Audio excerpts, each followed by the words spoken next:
My photo taste is the Pinterest because they are the best. Simply that people they have a destination to be. So, what does Thomas Farley mean by success quotient, Catherine? Success quotient means your ability to be successful in work relative to the average person. And Thomas Farley is saying that in cities, people have higher success quotients. Cities are also competitive places, so people have to hustle to survive. Do we hustle, Catherine? I don't think we hustle, Neil. Hustle means to work aggressively to make money. We do have plenty of time for chit-chat, though. And chit-chat, by the way, means unimportant conversation. That's what we do. What we do isn't chit-chat, Neil. It's highly informative and instructional. Now, I think it must be time to hear the answer to today's quiz. Do you remember I asked, when we have a positive interaction with someone, our body releases a chemical. What's the name of this chemical? Is it A, melatonin, B, oxytocin, or C, thyroxine? And it's A, melatonin, I'm absolutely sure. Sorry, the correct answer is oxytocin, a hormone commonly known as the love drug. It reduces fear, increases trust between people, and evokes feelings of contentment. Now, here are the words we learned today. Hypervigilance, insular, claustrophobic, nosy, quotient, hustle, chit-chat. That's the end of today's 6-Minute English. Don't forget to join us again soon. Goodbye. Bye. 6-Minute English we speak. From bbclearningenglish.com. Welcome to the English We Speak. I'm Neil. And I'm Feifei. You know what, Feifei? I just love living here in London. I mean, the culture, the parks, the restaurants, it's got everything. Yeah, it's not bad. Though, to be fair, it's not the cheapest place to live. You're right. Though most world capital cities are quite pricey to live in, to be fair. Actually, to be fair, I think there are a lot of reasons to move out of the big city. You know, more space, better air, fewer people, and nature. Feifei, I think we've given good arguments on both sides, to be fair, and I hope we've demonstrated today's phrase, which is, to be fair. It's a phrase you will hear a lot, especially in British English. It's used when you want to explain more than one side of an issue. Let's listen to these examples. We played well in the first half, but to be fair, we were awful in the second half. Now, Luke, we know that wasn't your best exam result. But to be fair, you had very little time to prepare. So, it's a phrase that we use to give balance in a discussion, and it comes just before or after making a point or giving an opinion.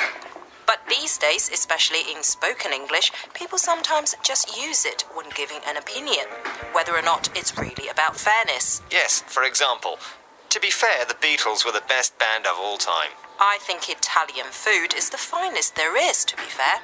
So be careful when listening out for this phrase. Sometimes it's just a filler phrase, something people say a lot with no real meaning. It might not always mean what you expect it to. To be fair, that's why we make these programs, to help people understand real English. And they are some of the best English learning materials available, to be fair. Though, to be fair, other programs are available. Bye for now. Bye. The English we speak. From the BBC.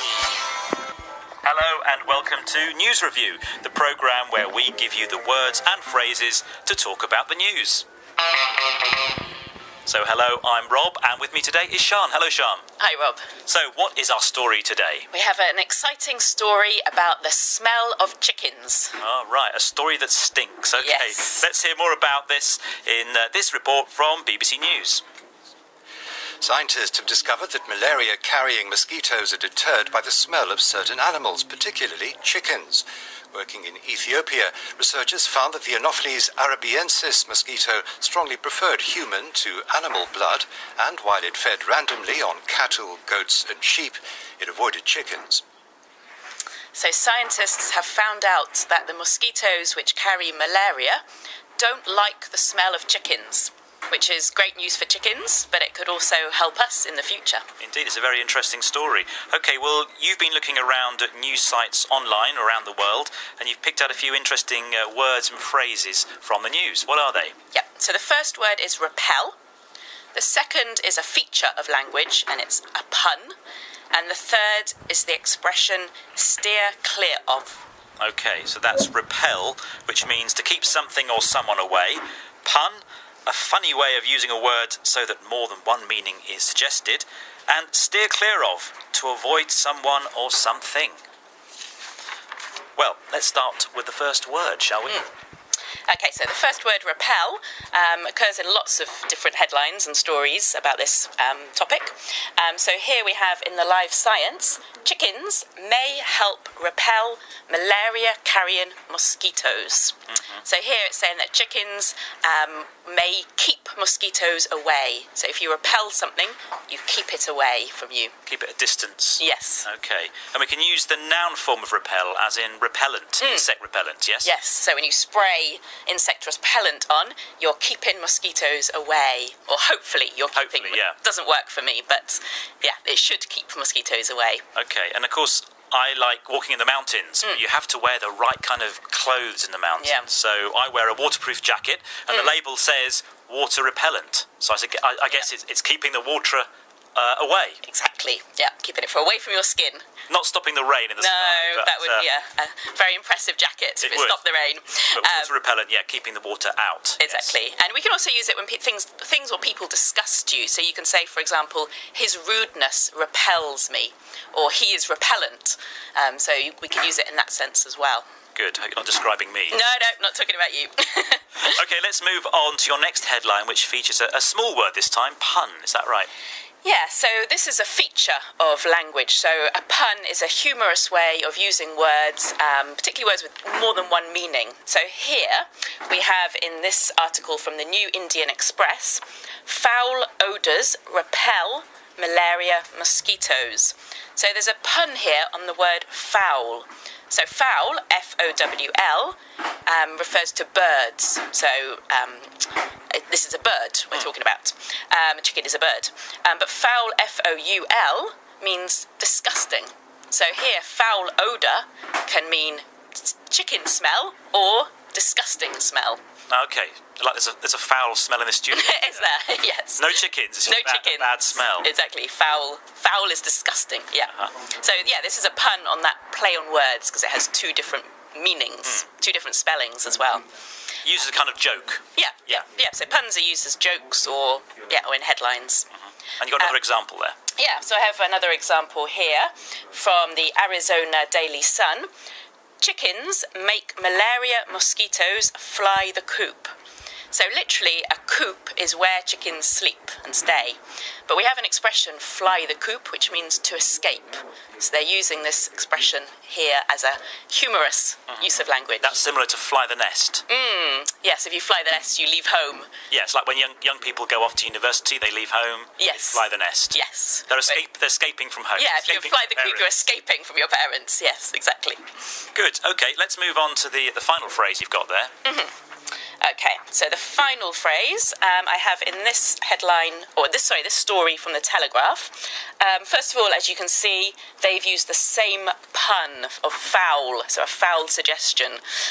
But underneath we have scientists found that mosquitoes steer clear of homes which contain a live chicken suspended in a cage.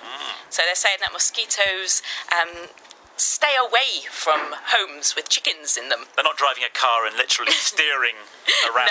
No, exactly. So if you steer clear in a car, My photo taste is the Pinterest because they are the best.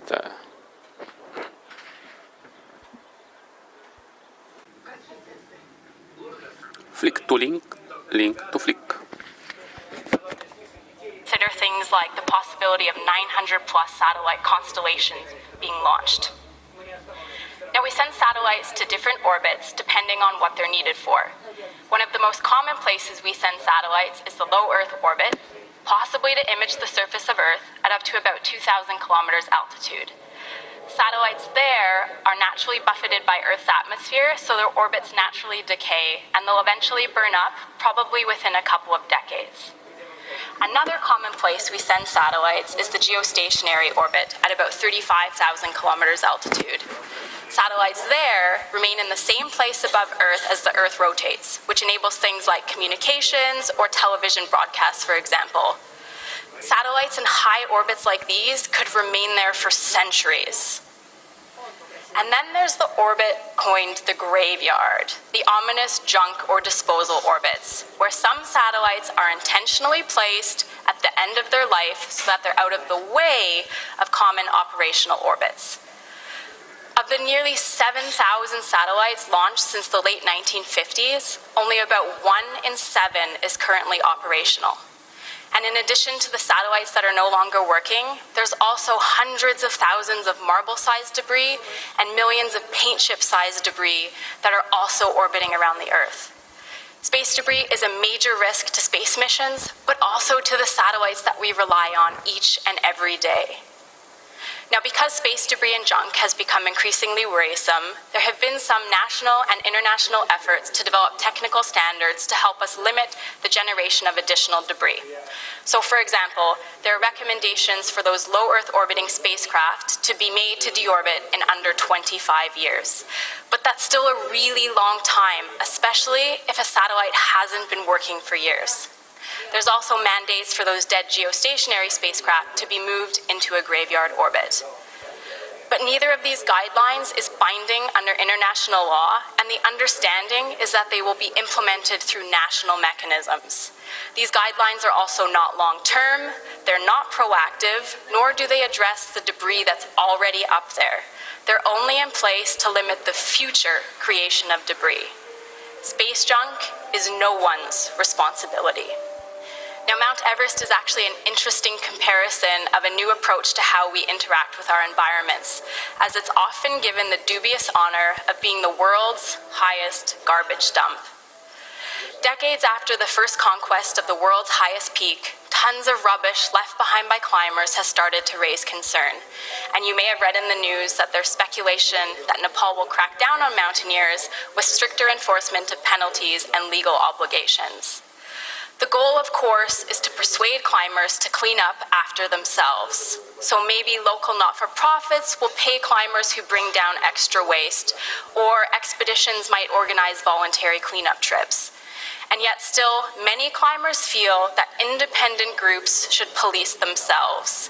There's no simple or easy answer, and even well-intentioned efforts at conservation often run into problems. But that doesn't mean we shouldn't do everything in our power to protect the environments that we rely and depend on. And like Everest, the remote location and inadequate infrastructure of the orbital environment make waste disposal a challenging problem. But we simply cannot reach new heights and create an even higher garbage dump, one that's out of this world. The reality of space is that if a component on a satellite breaks down, there really are limited opportunities for repairs and only at great cost. But what if we were smarter about how we design satellites? What if all satellites, regardless of what country they're built in, had to be standardized in some way for recycling, servicing, or active deorbiting? What if there actually were international laws with teeth that enforced end-of-life disposal of satellites instead of moving them out of the way as a temporary solution? Or maybe satellite manufacturers need to be charged a deposit to even launch a satellite into orbit, and that deposit would only be returned if the satellite was disposed of properly or if they cleaned up some quota of debris. Or maybe a satellite needs to have technology on board to help accelerate deorbit. There are some encouraging signs. The UK's Tech DemoSat-1, launched in 2014, for example, was designed for end-of-life disposal via a small drag sail. This works for this satellite because it's small, but satellites that are higher or in larger orbits or are larger altogether, like the size of school buses, will require other disposal options. So maybe you get into things like high-powered lasers or tugging using nets or tethers, as crazy as those sound in the short term. And then one really cool possibility is the idea of orbital tow trucks or space mechanics. Imagine if a robotic arm on some sort of space tow truck could fix the broken components on a satellite, making them usable again. Or what if that very same robotic arm could refuel the propellant tank on a spacecraft that relies on chemical propulsion, just like you or I would refuel the fuel tanks on our cars? Robotic repair and maintenance could extend the lives of hundreds of satellites orbiting around the Earth. Whatever the disposal or cleanup options we come up with, it's clearly not just a technical problem. There's also complex space laws and politics that we have to sort out. Simply put, we haven't found a way to use space sustainably yet. Exploring, innovating to change the way we live and work are what we as humans do. And in space exploration, we're literally moving beyond the boundaries of Earth. But as we push thresholds in the name of learning and innovation, we must remember that accountability for our environments never goes away. There is without doubt congestion in the low Earth and geostationary orbits, and we cannot keep launching new satellites to replace the ones that have broken down without doing something about them first, just like we would never leave a broken down car in the middle of the highway. Next time you use your phone, check the weather, or use your GPS, think about the satellite technologies that makes those activities possible. But also think about the very impact that the satellites have on the environment surrounding Earth and help spread the message that together we must reduce our impact. Earth's orbit is breathtakingly beautiful and our gateway to exploration.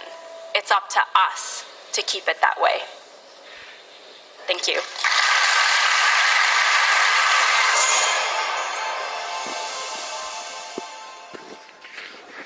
Flick to link, link to flick.